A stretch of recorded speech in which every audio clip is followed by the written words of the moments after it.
ladies and gentlemen. I'm here today from the comfort of my own couch to tell you about the most recent book I finished reading. In Cold Blood by Truman Capote. This was originally published in 1966 and is classified as a non-fiction novel. In case you didn't know, Truman Capote is also the author of Breakfast at Tiffany's. The premise. On November 15th, 1959, in the small town of Holcomb, Kansas, 4 members of the Clutter family were brutally murdered in their home. There was no apparent motive and little to no clues. Before the murderers were captured, Truman Capote traveled to Kansas with his childhood friend Nell Harper Lee to write about the crime.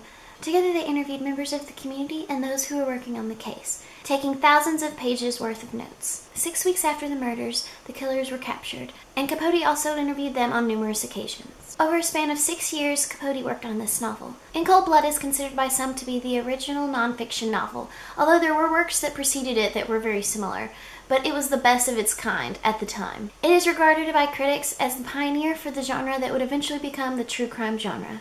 The writing. The writing in this book is superb. I cannot give you enough positive adjectives to describe it, so we'll leave it at that. The main plot of this book is based on true events, so you go into the book knowing the outcome, but yet you can't stop turning the pages. At least I couldn't. And I think the trick of this was holding back the gory, gruesome details of the crime till later in the book, which gave this frighteningly accurate portrayal of our obsession or fascination with violence, myself included. I knew how the poor Clutter family had died, but I wanted to hear the details from the mouths of those who had committed the crime.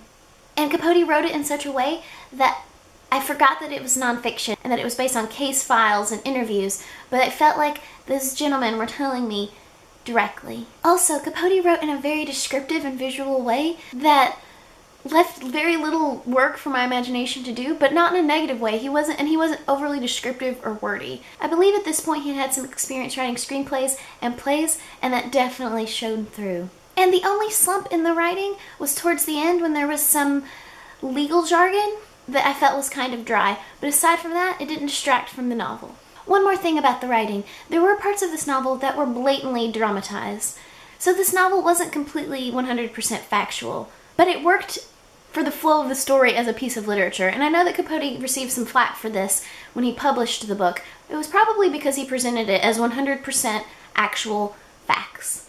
The characters. Capote captured these people as I assume they really were.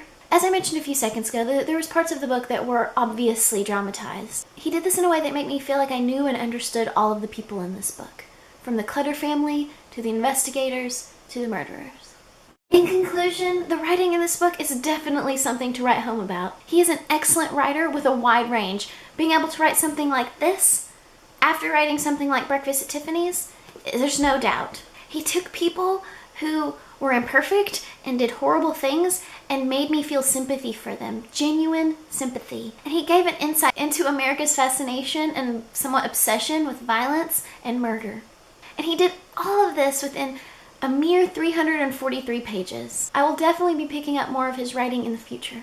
Obviously, I gave this book 5 stars out of 5 on Goodreads, and I will definitely be adding it to my favorites. So if you haven't read this book yet, you definitely should get to it. Supplementary material. If you've not seen the 2005 film Capote starring Philip Seymour Hoffman, you definitely should get to that as well. I watched it several years ago, but it definitely warranted a rewatch after reading this book. And I think you could do it in either order, book or movie first. So that is all for this book talk. I hope it was informative, and I hope that it persuaded you to go out and pick up Truman Capote's In Cold Blood. As always, if you have read this book, please let me know what you thought about it in the comments below. If you have trouble down there, you can always find me on Twitter at @ReadSusieRead, and I'd love to hear what you thought there as well. Thank you guys for watching, and I hope to see you very soon. Bye.